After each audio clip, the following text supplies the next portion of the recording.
Today I'll be teaching you guys how you guys can change the background of your Roblox game. Now it's pretty simple, so follow the step. First you want to search for stylish custom theme for any website extension. Once you search for it, first option over here where it says stylish custom theme for any website, click on it. Once you click on it, it's going to take you over here and it's going to show you this extension. Click on add to Chrome over here and click on add extension. Once you do that, the stylish extension will be added on your Chrome browser. And you can click on this puzzle looking icon at the top right of the screen and the extension is going to be available over here. Once the extension is available, you can go to roblox.com, which is the official website of Roblox, and log in into your account. Now once you're inside the dashboard of your Roblox, you can click on this extension again and click on stylish this time. Once you click on stylish, all of this is going to appear over here.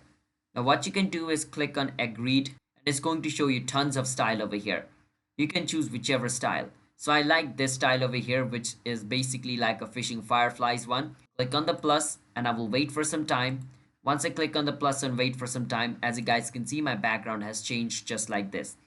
Now you can choose whichever background you want from over here. There's tons of option you can choose, but yeah, that's how you guys can change your background in Roblox. So if you guys found our video helpful, hit the subscribe to our channel one step. I'll see you guys next time.